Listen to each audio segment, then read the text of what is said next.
Welcome to Erika Lynn Speaks.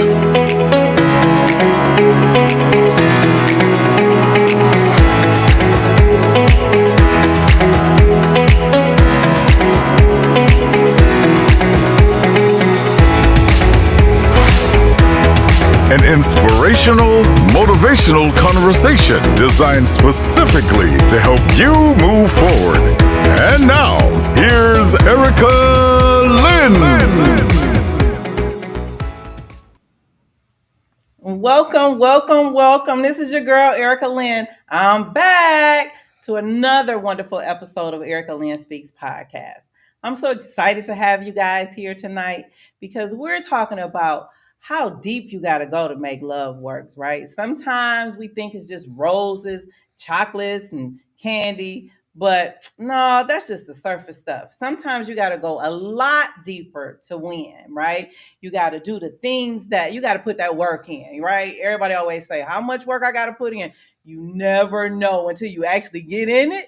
And then when you in it, you got to focus on what make you stay in it, right? You got to remember the things that got you involved in that relationship in the first place. But we just gonna be real tonight. We're gonna kick it. We're gonna let you guys know that what our guest is talking about, they had to go through to continue to win in their love and marriage. But before we get started, I wanted to make sure that you guys like, follow, and subscribe to my YouTube channel. Y'all know every week I'm trying to build that YouTube channel. We got Facebook down pat. We got LinkedIn down pat. Come on, let's work with a sister on this YouTube. Because I love y'all. I appreciate y'all. And I want to do this organically. Yeah, I can go out and buy some go-go bots. But why, right? When I have y'all. And so I appreciate you guys each week showing up for the support of Erika Lynn Speaks podcast. Because I can't do it without you. So I'm excited. But before we get started and bringing our guest on, y'all know we always got to give a shout out to our sponsor. Because our sponsorship is what keeps us going, right? And bring new and innovative content to you guys each and every week. And so here's a shout out to our sponsor. Experience the difference with Executive Transportation Services Network, your trusted leader in luxury ground transportations and concierge services. Our award-winning team delivers safe, reliable, and professional services every time. Call 734-770-8990. Choose Executive Transportation Services Network, where excellence rides with you. Shout out to ETSN 24/7. We appreciate our sponsor. Yes. Because without you, it'd be struggling kind of tight for us, sister. Anyway, but we back. And so I'm so excited for this conversation. Today's guests are a true Detroit power couple who have spent nearly 2 decades building a life of resilience, integrity, and excellence. And when I say excellence, I mean excellence, okay? First, she is a Detroit native, a mother, and a senior operations manager at a Fortune 500 organization. She leads large teams through complex environments, but she's also done the deep internal work to ensure her most important team, her family, thrives. She lives by a mantra, soaring to new heights while enjoying the journey. Please welcome Erika Keeling to the show.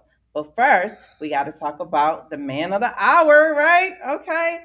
And joining her is her husband of 14 years, a father, and an executive chef with deep roots in both New Orleans and Detroit. He brings that culinary discipline and consistency from the high stakes world of Fortune 500 dining into the heart of his home. He is a man of intentional and excellence. Please welcome Dobie Keeling. Thank you guys both for coming to the show. Thank you. Thank you. Thank you for having us. Thank you. I'm so excited that you came. Okay. I'm excited for you inviting us to the show. Yes. I was like, okay, like you guys, I admire you all because I don't know if you realize people watch you from afar, right? And everybody want a loving marriage and loving relationship, and you guys always show up, together as a family. You know what I mean? Women want to come to church with their man. Absolutely. Absolutely. So yes. So again, thank you guys for coming. So we're just gonna jump right in there, right? We're gonna talk about the foundation of this 18 years in the making relationship that you guys have been in. You've been together for 18 years and married for nearly 14. Looking back at the couple you were in year one versus now, what is the biggest growing pain that actually turned out to be a growing gain? You want me to start it off? Start it off. All right. So the biggest thing that I've learned is really just sacrifice, and really considering my partner. That was something that I struggled with initially. I didn't really have that model when I was younger in my upbringing to show me what a submissive woman should be. Okay. But I slowly kind of gravitated towards some people in my life, whether it be my sister-in-law, my aunts, and then it kind of helped guide me along the way. But one thing that Dobie taught me a long time ago was you have to be considerate of another person. And initially it was that thing of, okay, I want to be married, fascinated. I want the ring. I want the big wedding, all of the things that we see on the outside, but I was not prepared necessarily for the work that it would take, the constant maintenance, right? Preventative and reactive maintenance. So that was the biggest thing, was just letting go of my selfishness and being considerate. Okay. I can see that. Yeah. And so what about you, Dobie? So for me, it's finding your person. Okay. So when you identify that's your person, and I knew it, that she was my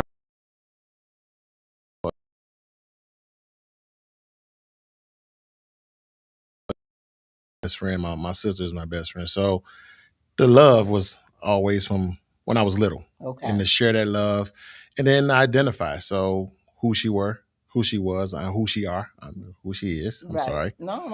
But yeah, I knew she was my person. So I was willing to do whatever it took and whatever it takes to invest in her. You know, at the same time, you have to invest in your relationship like you invest in anything else. So, that was it for me. I totally agree, because I find that when a man comes into a woman's life, he always says that if I leave you, I'm going to leave you better than I found you. Right. And if he's not going to leave, he's also going to teach you things and pour into you.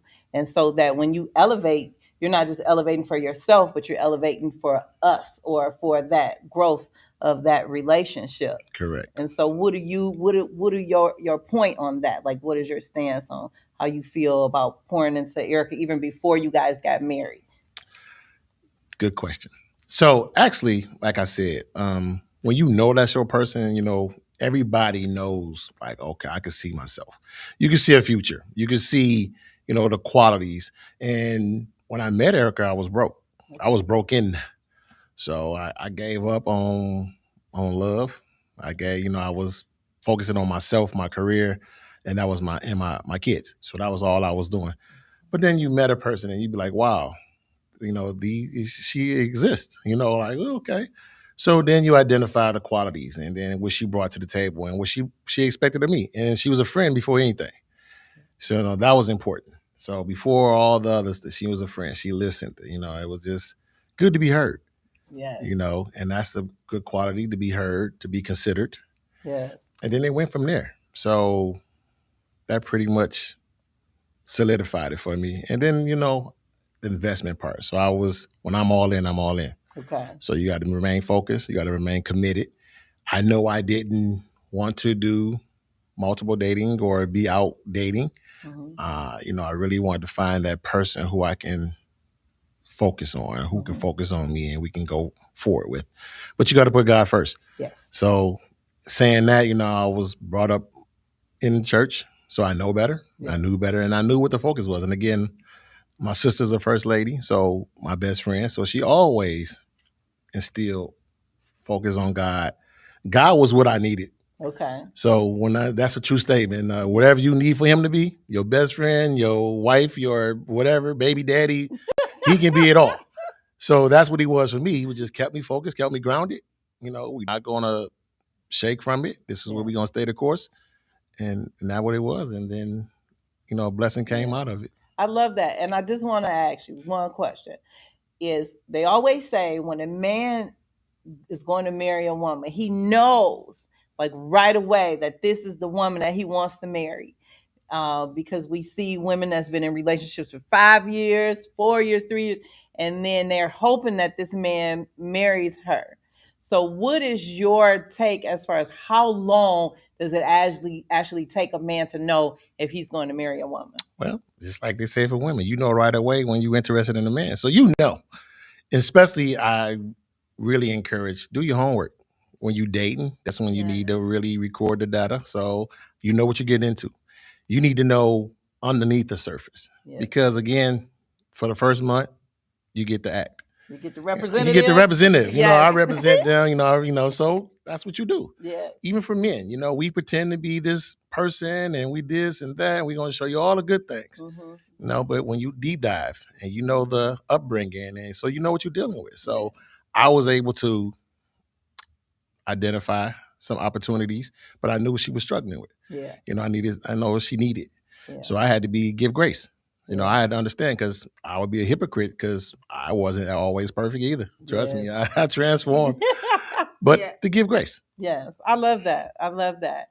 And so I know we had talked prior, Erika, about like the healing for the collective. But Erika, you shared that you had to heal emotionally and mentally to be the best wife that you could be.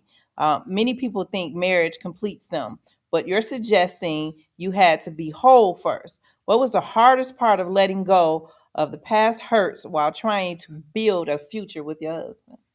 Man, you just bring in your baggage from the past, and sometimes you don't know. So I didn't have my dad from the age 7 to 27, right? And I didn't think it bothered me until like it was exposed through my marriage. Okay. And had I known, and I went through some therapy or, did some things that I could like manage my feelings a little better, it would not have come out in the outburst, but I was longing for something. Like you could just sense the emptiness. And one day Dobie just said, like, you are not healed from that, and you need to let it go, or it's going to hold you back, and it's not going to be able to allow you to love me like you need to love me. And him communicating to me was like, oh, wow. Because, a lot of times men, they're not vulnerable or open with women, and women say, oh, you don't communicate. It was like, but have I established that forum or that setting to allow him to openly discuss like what he needed from me as his wife? And so, we do have a 13-year age gap. So there were some things, like you said, he understood that I needed to grow through. And really just me putting God first. Like I had the moments where I was in church, then out of church.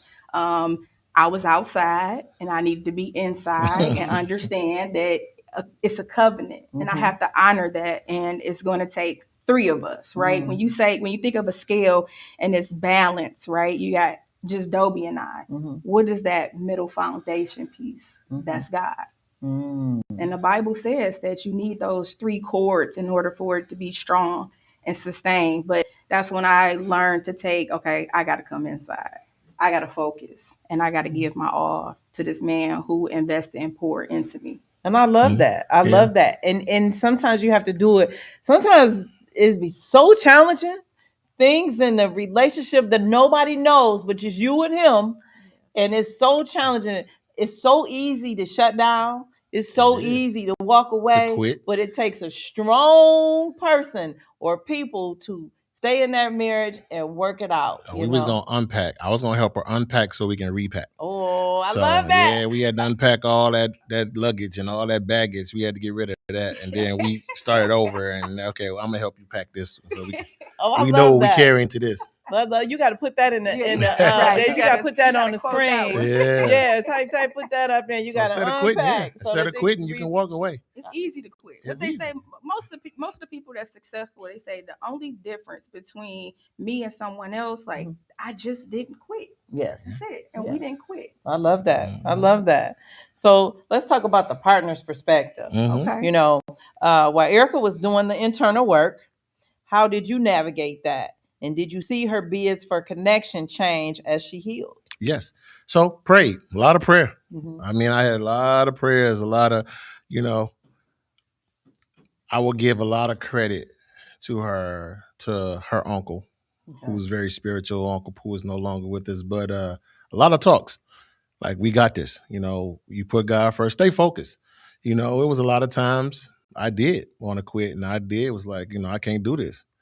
And then when somebody tell you or tap you on your shoulder and you hear the voice and say, that's not what we do. That's not what men do. If we men. Yes. So we stand in the midst of it, and we can handle it. And at the same time, she deserved grace. She's not perfect, and I see, and I knew it, and I wanted to be that for her, and I wanted to be that man, that person for her. For us, our family. Family is very important to me. Yeah. So He's a good man, and I try, but it comes with trial and tribulations. I would tell you, it comes from experience. Yes. I had, I shouldn't say this. Well, this is my second marriage. Yes. So I've learned over the time but I can't condemn you for something that same mistakes I probably made too. Yeah. So me identifying and understanding that, I was able to understand her better. Yes. And give her the grace and God and pray. A lot of prayer. And I can tell you one day it was just, I was driving and I was like, praying about it and praying for her, even if with me or without me, I prayed for her. I want her to be happy. I wanted her to have what I knew that was available for her. Yes. And I'm gonna be able to I can tell you, as a man of God, I heard God said me, go home and get your wife. Yeah. And I came home and inside and I prayed for her. I woke her up like, oh, we need to pray. Oh, this ain't gonna happen. And I said what I needed to say, and and I felt better. Yes. And just knew, I wasn't in the fight by myself. Yes. So that's a beautiful thing. Yeah. That's a beautiful thing, especially knowing that somebody loves you for you, regardless of the things that you went through in the past. And the fact that you could show up in your relationship and be transparent about the things that you went through and not be judged, but instead be loved. That's an amazing feeling. Amazing feeling. It is, especially to be heard. And we had those conversations too, we missed those targets, and I was just explaining to her, like, it's no safe. A good man, you need a safe. Any man would need a safe space. Yes. Yes. Everyday life is big enough for us, to be surviving out here and in everyday life as Black men. But to have a safe haven or somebody who you can tell the truth to and be vulnerable and express your feelings, Yes, it's huge. It has to happen as a safe haven. Yes. Yes. And I feel safe. And one thing, I respect this man. Okay. And that's what he needed, was to be respected, was to be supportive and loved back. And I felt safe. But it wasn't just like a physical aspect of safe. I think people like take that word and think it's, strong. Right. No, it's like mental, spiritually. Like he said, he prayed for me more than I prayed for myself. Yes. So it's different. Yeah. It's a different feeling. So yes. I appreciate that. And I don't think a lot of women get to experience that, but I also think we do some damage to ourselves not being true to who we are and not communicating. Like communication, or the lack thereof, can really stand in the way from you progressing with your partner. And it wasn't that, I thought communicating, just talking. No. I'm telling you, I was quick to take offense and defensive. And I think it was just that part of that upbringing of not having, my dad. So I learned how to be, working, grinding, independent. And, independent doesn't mean that you just got to attack everything and fight. And so I had to really let that wall down. Yeah. And just be able to be in the relationship. But because you guys had talked about being in a safe space and being able to communicate. Yes. Because there was situations I was in where I tried to communicate and I was shut down or not heard. I think But that you was me, want me right? to hear too. you, Yeah. but you don't want to hear me. And when that happens, I shut completely down. And you know how they say a woman is out of a relationship long time before she, I done already left. When I stop talking, and I be like, yeah, okay, you right. Yeah. Yes, okay, whatever you say.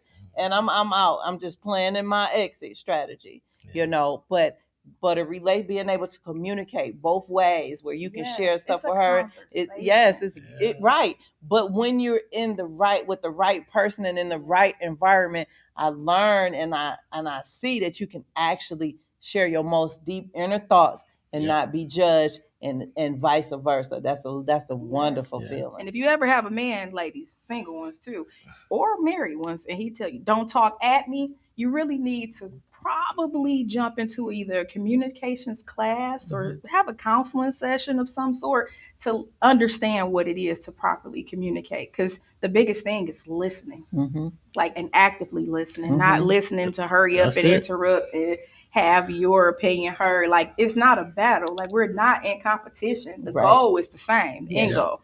So let him live in that space. Let him clear his thoughts. Well, it go both ways. You know, when you're a team, you go into a conversation, listen to with the same objective. It's just to come to the same resolution. Okay. It doesn't matter who idea where. You know, it's all about compromising. Right. But when you learn how to listen to what's being said, you pretty much can be a lot of times in tune with just saying it a different way. Yes. And that's what I found out about us. We said a lot of things that's like really the same thing, but it's how she said it and how I said it just didn't translate the same way. But it's really at the end of the day, we thought about like, I did, we mean the same thing. We had the same intentions. And intentions is sometimes can be misconstrued, but it's how you say things. Yes. It ain't so much what you say, it's how you say it. I always said, I had to train my staff that it's not what you say, it's how you say it. Yep. But in my earlier years, I had to learn that also. And so now that I'm in my late 40s, like I'm very submissive. I'm very, I'm open to, speaking my mind, and so it was a change. It was a transition. I agree. And so I want to dive a little bit into submission. Some people get that word misunderstood. Well, we're going to talk about it. Okay, let's talk about it. Yeah, so so the word submission often gets a bad rap, right? In your 18 years, how have you defined it? And is it a power dynamic or is it a form of safe landing for each other? The word submissive, it doesn't make anybody less of a person. So I am not a servant, but I am of service of my wife. So I think every day, how can I be of service of her? What do she need? How can I make her day easier? I anticipate things. I understand the workload she carries, and it depends on my day. So if I need to be more of this to make sure she can be that, then that's what it is. But it's not being a servant or a submissive or simp. Guys use that word. You're not. That's crazy. This is my person, so I would do anything for my person. So whatever it might be, that's what you need to be, and that's how you stay in tune with each other. So, but it comes back tenfold. Yes. Yes. I think they think it's like submission is like silence. Yeah, or you got to do what they say, or who in charge. Yeah. And it's really about trust, right? Yes. And there's naturally some things that maybe I do better. And he's like, no, you can leave this because that's not my wheelhouse. And that's perfectly fine because we are coming to the table together. And I know it may sound cliche what they say, I bring the whole table. That's selfish. That's selfish. That's very selfish. Right.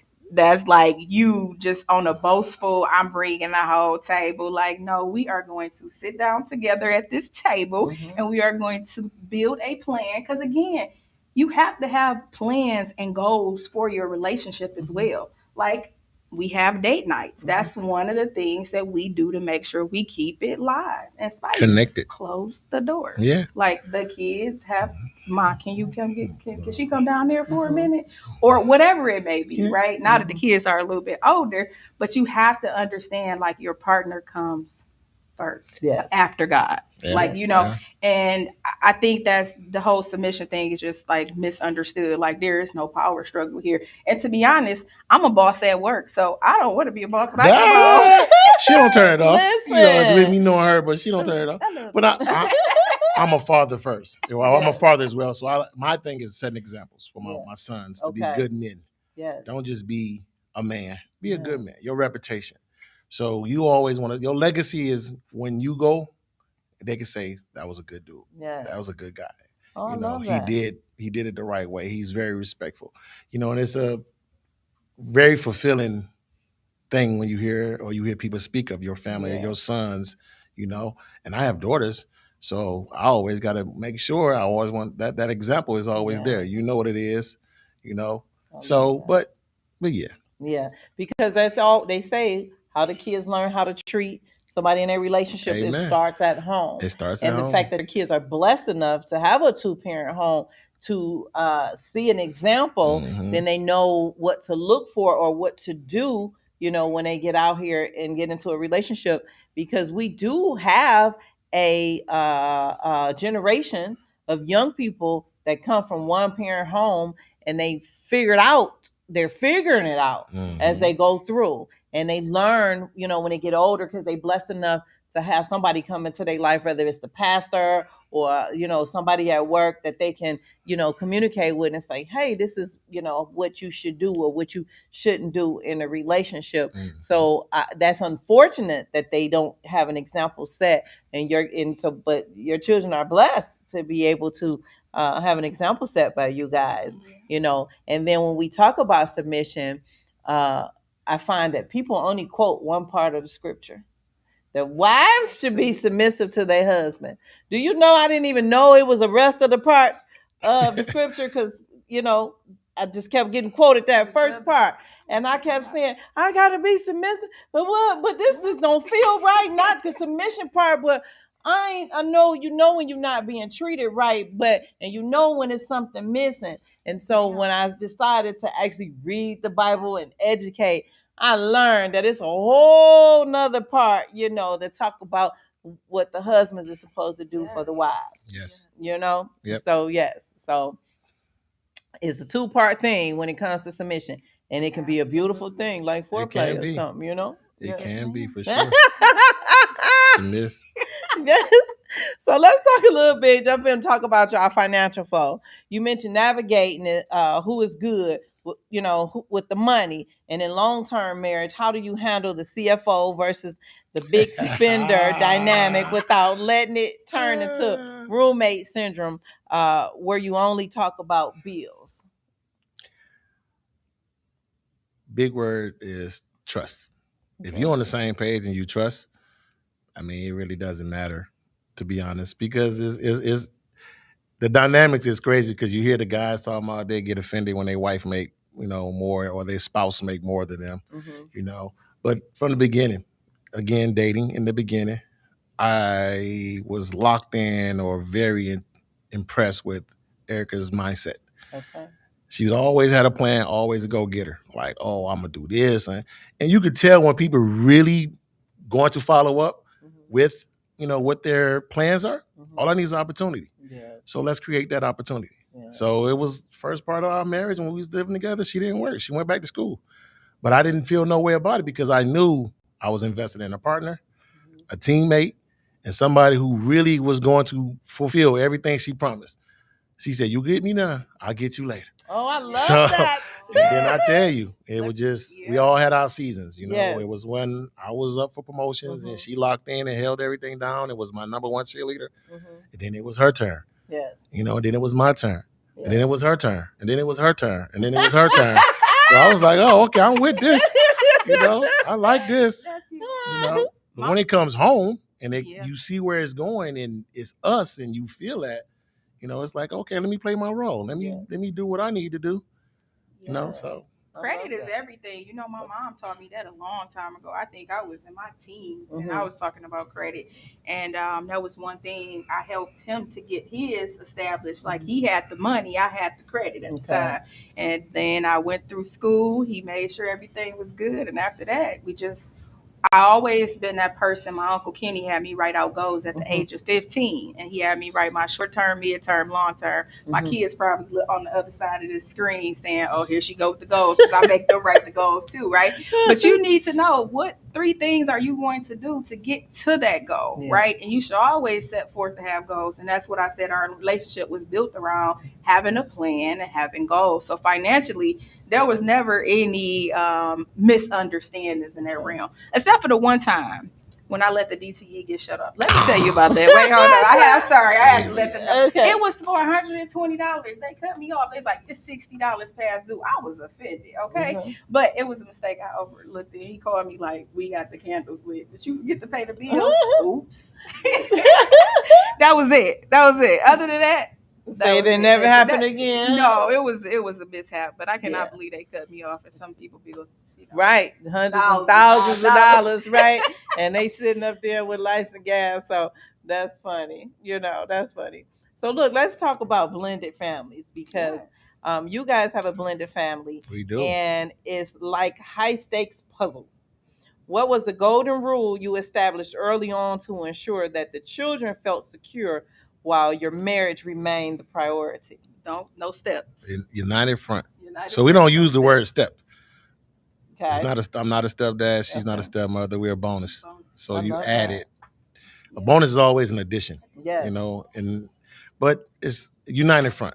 Yeah. So they understood from the beginning, like, we're a team. So it's when I told my sons, if she acts, just like I act. So, and that's the respect that we're going to issue and always offer and always going to be at the forefront. Yes. And it is difficult, but it's not.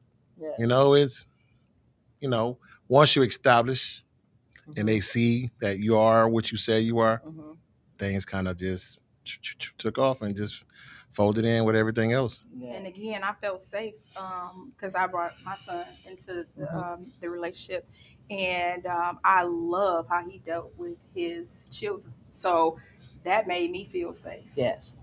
He's a great leader, a great father. Like, I would never take that from him. I even told my daughter, I was like, "Man, I'm not jealous of you, but I'm kind of jealous of you," because I was like, had I had a father like this, baby, I don't know if I would have made it. I would have been spoiled as crap. But no, I love his upbringing, and you can just see he comes from very humble beginnings, very deep rooted in God, faith, and I love my mother-in-law. Hopefully she's watching. She is just filled with grace. Like, when you talk to her, it's always laughs. She is definitely the one that's slow to take offense.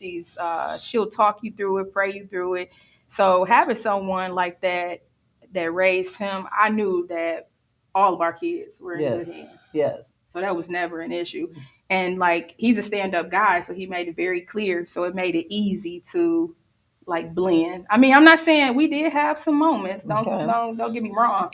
But because he set that foundation early on, the assignment was understood for all parties involved. Right. I love that. Because I feel like when it's blended family, we just one big happy family. Like, we don't use not the word blend, just because the kid's father, he's remarried. I've had to call her like, "Girl, can you help me?" He won't listen to me. Can you, help him get through? Or she won't listen. And his wife will step in and be like, "Nah, Jalen." And he'd be like, "Yes, mama." And so it doesn't bother me that they call her mama, because she's helped me, talk some sense into them. And it's different when you get young adults, they in their 20s, you know what I mean? They think they know everything, and so to have her come in and be a part of their life was a blessing. And, and to bring a significant other into my life. And you know what I mean? I just believe in one big happy family. But that's how it should be. That's how it should be. The kids don't deserve to be caught up in any misunderstandings between adults or what happened before, and it should be, again, a bonus. It should be another person, somebody else who cares for you and want to see you win and want to provide opportunities for you. We sit down with our kids all the time, still to now, and just like, hey, how can we help them? How can we be of service to them? Because we want them to win. We want you to be good people. And that's very important, that you're good people. But, adults got to do better. Yes. I This think baby when you, mama, baby daddy stuff is just crazy. Right. I hate that don't word. like that word. I hate the word. I don't like that word. Like when I was mad at him, I would call him VD, you know. So I apologize, but I made sure that I would call him my ex-husband. Right. You know, I felt like that carried more weight and more respect. Yeah. Absolutely. And it's easier because neither one of us, we were done with the past. So nobody was dealing in feelings. So you're able to be mature about it, right? We understood where we were going. And sometimes you get, when kids have their moments, and it's just one of those things where you have to create the safe space for your kids to be able to talk either to you or part of your village. So we do have a great village, by the way. So I love and that's that. both sides of the family, like huge. So y'all didn't have to worry about babysitters back then. Nah. Listen, let me tell you something. I got Auntie Bree. I hope she watching, but Auntie Bree, everybody goes to Auntie Bree to talk about stuff. Hey, even I do. Like I did when I was a teenager. He did when I was, outside. She's funny, but she's open. My son go to her for, some boy and girl like conversations. So knowing that you have that in your village, like, hey, it's all good as long as you go to someone we know with wisdom. It's not gonna steer my kids in the wrong direction. I'm good with that. And then Auntie Bree can call me on the side. Sorry. That's funny. We're gonna jump into red flags. Okay. So after 18 years, what are the early warning signs you've learned to spot in each other when the relationship needs a tune-up? How do you stop a small disagreement from becoming a stonewall situation? Well, that's twofold. I would say don't be so quick to judge or don't be so quick to jump to conclusions. Give grace and listen, and be willing to have that conversation. Be willing to, you have to set boundaries. You have to really set boundaries and your expectations. You can't assume your partner understands or know how you feel. I love that. And I was a homebody. Like, I don't move around a lot. I did a lot in the beginning, but when I got to a certain point, and even when I met Erika, I didn't move around a lot. Right. She moved. She wanted to move. Well, so I wanted her to enjoy herself, though. I don't want you to now figure. I want you to be not who you are, true to yourself, because I'm okay with me. I'm comfortable in my skin. Yeah. But at the same time, my sister told me, "Hey, you got to be involved too. You just can't sit out there by yourself. Come on, bro." So learning that. So you had to get up and go outside too. I know that's to right. move around, but then it was cool. But I'm glad I did. Then you enjoy her. You enjoy her environment. You see what she likes to do. But then I became a distraction because now she worried about how I'm feeling versus having a good time. I'm not a dancer. I will not dance. She about to sit back there. Oh, I'm a watch. This is my bodyguard. I'm a people watcher, so I gotta pay attention to who moving around.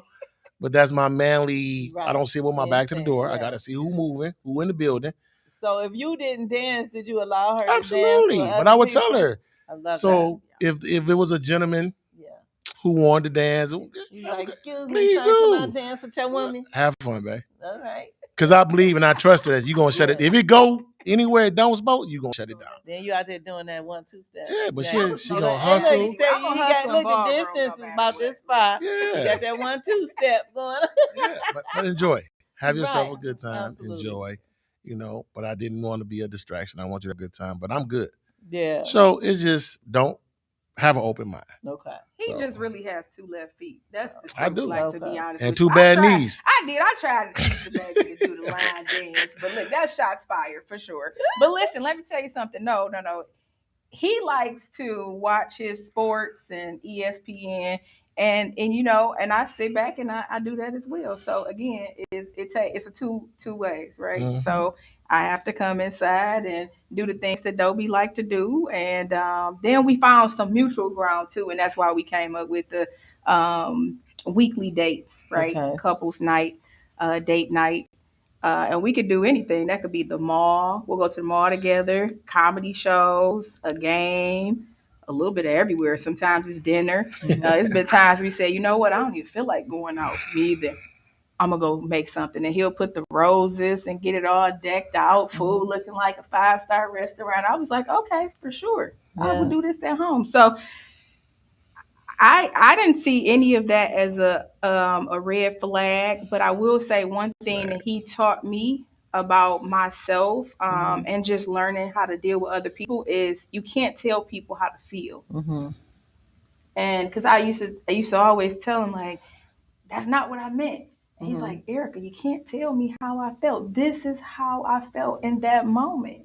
And so that was something that I had to acknowledge as a red flag of mine, just internally, like understanding exactly where he was coming from. And that's what anybody you deal with, any relationship. Like, I owe that to you. And if I offended you, then that's on me. And I need to make sure I right that wrong and make sure you know it did not come from that place. But that's also being humble and having enough, just grace to say, like, I'm sorry. Yes. That took the pride aside. Like, I think that takes growing and maturing to begin to apologize. That ain't always easy at first, but then when you get there, you just like, oh, baby, my bad. I apologize. What can I do to make it different? But you got to put that person first. That's why you put that person first. Yes. So that's what I learned earlier. You ask yourself, how would that make her feel? Yes. If I do that, if I make that move, if I do this, how would she feel? Yes. And then you can get the real answer. So you already know if it's shaky, then no, it ain't worth it. But if it's she okay with it, and be honest. Honesty is always. A lot of people don't like it, but it's the best thing. I agree with you. Sometimes honesty might hurt a little bit. It does. Yes. But then when you sit back and you say, from a woman's perspective, I would much rather this man be honest with me than to lie to me, because then that's a much worse feeling than if he tell you the truth. Then together we can fix the problem, whatever the situation is, we can come up with a solution together. But when it's a lie, it's like you left out in the dark, and when you find out later on, that hurts a lot worse. You feel deceived. Yes. You know what? We did have, I think our red flags early on was like not communicating, like silence, withdrawal. Okay. Like, I'm not a drama person. Okay. We both did that. So can you imagine two people in the same start on that? Not talking to each other? How many days y'all go not talking to each other? Well, I wouldn't say not talking to each other. It's just not addressing what issue. Needs to be yet. Okay. So we gonna be respectful, the little cordial stuff, but it's not. You could tell it's an issue that need to be discussed or resolved that was hindering us from really showing up for each other. Now it's on and site. now it's shut down. Now it's on site. Because I'm drama free. If you gonna go there, I can just look at you the whole time and you just be in your own little thing. So. But now it's, oh, no, we need to discuss this. Yes. When is a good time? Because you have to be respectful of the other person when they're ready to discuss. Because I want you to be honest with me. Yes. I want you to really tell me how you feeling. Because if I need to fix it or we need to make changes, then, when you tell me, I own it. Now it's my responsibility. Either I'm going to do the work and fix it or I'm going to stand on what I'm standing on. Oh, I love that. But, yeah. I love that. I do. I love that. And the fact that you asked her, when is a good time? Because she might not be able to be ready to address it in that moment. But then from your perspective, being able to actually address it and say something and not shut down. Because I've done that. I've just shut down completely. And it's like, well, what did I do? I didn't even know that I did anything. Right. And so that's the level of maturity and having a conversation with your partner. Because, we all going to do things that we might not necessarily agree with or the other person agree with. But when you have that conversation, as long as you learn from that conversation and not repeat it again, then you guys are able to elevate and move to the next level in your relationship. Correct. And then when we talked about being truthful, that builds trust. Yes. Because when you lose trust in your relationship, you don't have nothing else. That's the foundation, really. Yeah.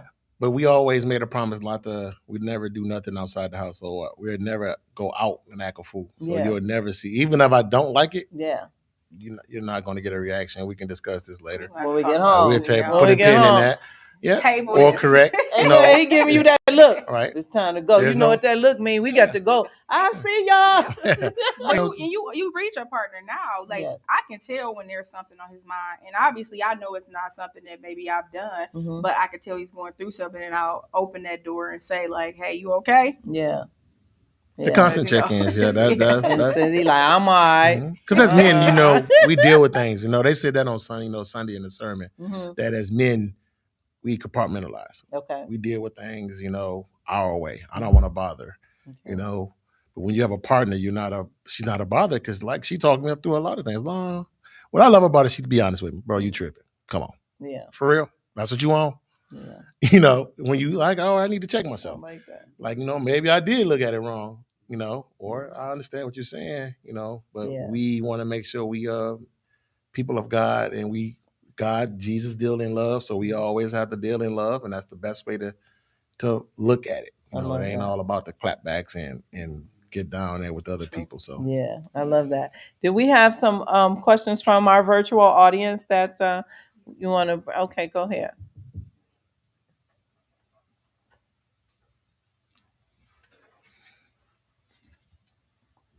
Alrighty, we have a few comments I want to shout out from y'all people. We have from Q. I love and admire that Dobie said he put God first and let Jesus take the wheel. Respect. From Catherine, we have Dobie is a good man and I appreciate him from her. And amen, Dobie. From, I guess this is Soniction223 or Sony. I love y'all. I'm so proud of y'all. Pooh is in heaven shouting. And yes, he is. all right, our first audience question says, first, I just love how honest you both have been tonight. Was there a specific conversation or turning point where you realized, okay, we have to redefine what love looks like for us? Yeah. At first, we were both was very work oriented, so everything was based on work. When we lost it, because all we did was work, family, boom. It was not a focus on each other. Mm-hmm. And then it came a time was like, all right, we really was, roommates. Yeah, we was housemates. I knew my responsibilities. She knew hers. We fulfilled our responsibilities, but we wasn't really focusing on each other anymore. Mm-hmm. So when we say nope, we have to get back to the foundation. So that's when we mandatory date night, mandatory discussion. So at a certain time, we went for a while, no phones at the dinner table. Oh yeah, We had put to them in a bucket. Yeah, you had to talk. We had to communicate. And then now that taught me to listen to her, be in tune to what she needs. Because one thing as a young man, my uncle taught me is if you listen to a woman long enough, she'll tell you exactly what she wants. Mm-hmm. All you gotta do is listen. So boom, incorporating that and just listening and trying to be that man or that person for her, whatever she needed, it just brought us closer. And then when she saw me doing it, then she started implementing more. And then we started to be focused on each other. And she was like, "Oh, He led me to the water, hey, and I drank it all. It's about us." But all. you establish the trust. You establish that I'm in it. I'm in it for all of it. Good, bad, the ugly, and then that's what brought us to that point to where I feel, yeah. Yeah, the first 3 years were like 3 to 4 years, like that honeymoon phase. Somewhere around 6, 7, 6. Well, it's 5, 6. It got a little choppy there. You just started, like you said, just those regular habits, and then we had to break that and revitalize and just bring it back. And then like just the last 6 years has just been just pouring into each other, whether it's communication, love, not make like, and even like being like intimate, like just like doing the things that got us there, like the things that we love doing day one. You know what I mean? So we just have to bring it back to our roots. I love that. We got another one. The next question is, how do you handle it when one of you is growing or evolving faster than the other? And what keeps that from creating distance between you? Oh, I love that. Love it. Grace, understanding, like she said before, we're 13 years apart. So a lot of things I've done and she was going through, I already done it. So I was like, okay, I got to give her a time to experience it and she'll see what it is. You know, you can't always tell people what they can and should be doing. You have to be, understanding, patient. Yes, You you know, would. when she go too far, I have to tell her, hey, whoa, come on back. But then let her see it for herself. And then, she'll respect it. Okay, I understand. I tried it. I saw what it was. No, this ain't what I want, what I should be doing. So I would just say grace. Be grace. As somebody would want you to have grace with you. Yeah, he had So the patience of a saint. Job. If you haven't read who Job, go Google it real quick. Like, with that patience was something different, and he taught me that. Like, I thank him for that, because not only did I become a better wife, but a better woman overall, and a better mom, a better sister, family. Like, the grace he showed me allowed me to open up and show grace and want to reciprocate to others. So and it improved, like, even my work ethic, like how I used to operate in work before, totally different. So if I led you years ago in teams, I'm sorry, but now my teams love me and adore me. The communication is much better thanks to Dobie. Yes, yes. I love that. I love that. Boy, I'm telling you, they say when you walk in a room, they say, oh, I see love all on your face. Yes, that's the love of a good man. Okay, I like that. All right, now. You got another one? How did you guys first meet, and how did you propose? Wonderful couple, by the way. Oh, good. Okay, I'm starting. So we Go gotta ahead. make it short and sweet. This is all you. All right, so we met at work. Obviously, he had been working here for about 15 years before I got there. And I saw him hit that corner. He had this chef hat on, his white chef hat, and he had this nice little walk. Now, I thought it was like a sexy, just a swagger walk, but he had hurt his knee. Hey, but look, I was like, oh, I love that walk. And he started cooking for me, making me pancakes in the morning. And, way to my heart was through my stomach, baby. And he ain't stopped cooking since. Oh, I love that. That was at work, yep. And then I ended up leaving, though, just because he was a leader in leadership. And I knew I did not want to mess up anything with his job. So I made the next step. That was just a temporary area, I guess, just to meet him anyway. So my purpose was done there. So I jetted up out of there. Okay. So that was the last one. Oh, yeah. How did you propose? So we It was kind of... we did it with family. Yep. So I do remember again her Uncle Pooh. And it's funny because I'm older than him. When they was my son, he's like, "Why you call him Uncle Pooh?" Because he was a great man. So when I acknowledge that, and I have no shame with saying that. He was an example. So whenever I tried to teach him something. All right, Uncle Pooh. We'll call Uncle Pooh. Let's see what Uncle Pooh say. Because that was somebody who I trust that was going to lead my sons like I will lead my sons. I really had the faith in him. He was always to pray over us and tell us how great we're going to be and, speak, good things in our future. We're going to be millionaires and everything that we're going out. He already said it years ago. He used to say it all the time. But so I asked him and her grandfather, Papa is the leader of the clan. Yep. So I actually went to him and said, "Hey, listen, I just want y'all blessing. I'm really thinking that this is somebody who I can spend the rest of my life with, and I want to do it the right way, but I want to do it with your blessing. I want y'all to understand my intentions, because the big red flag was our age group and the difference in the beginning. Oh, what that man want with you? I was 21, so I was 21. Watch that man, But that ain't bad. I know. I understand, but sometimes protective relatives, and I respected and understood it, and I understood what they were saying. It wasn't a knock against me, but you got to be. But once they got to know me, it was like, oh yeah, So we were at a family gathering. At my house. We was at a family gathering, and I just like, while everybody's here, I said this would be the perfect time while y'all here, and I had to ask you a question, and I asked her. Aww.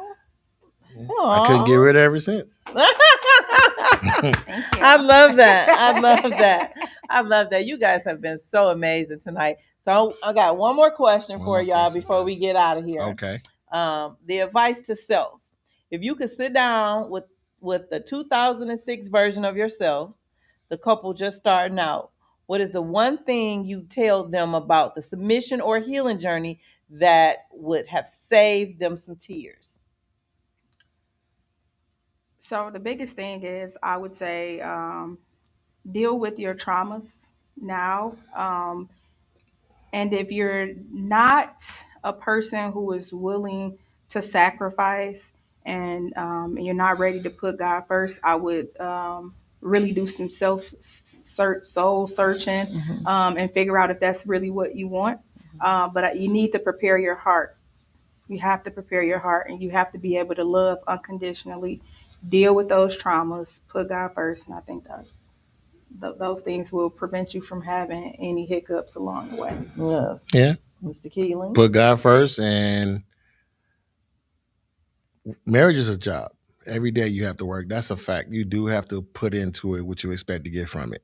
So if you're about yourself, then I wouldn't advise you to take that step until you're ready to be a service of your partner. Yes. You know, and take your time. Yes. Take your time, get to know the person, because, you know, a lot of times you think things are what they are and they're really not.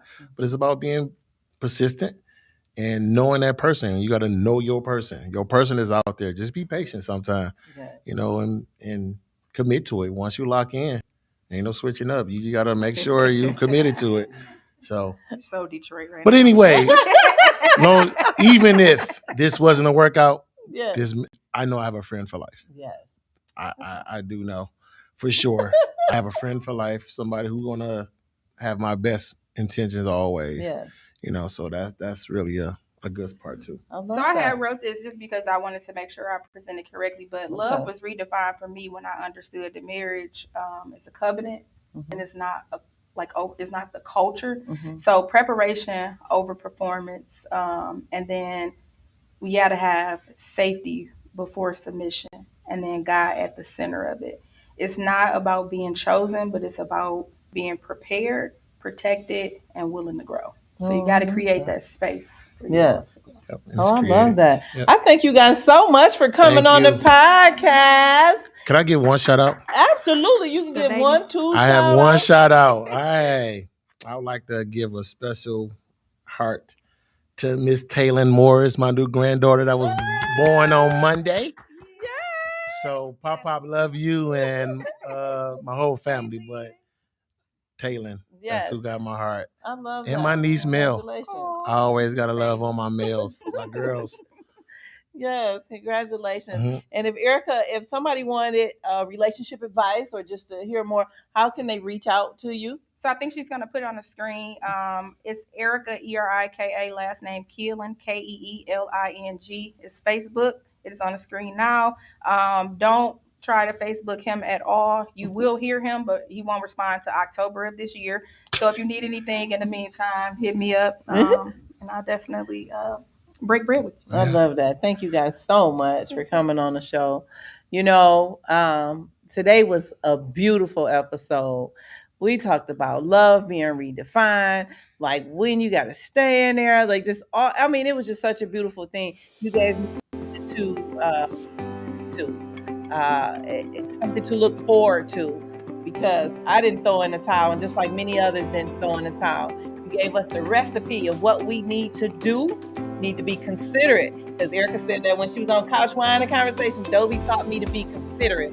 So long as you're considerate of your partner and think about their needs, not just being selfish and thinking about yours, then you are halfway there, right? So it's so much in a relationship. You got to have that staying power, you know, and if something ain't right, communicate with your partner.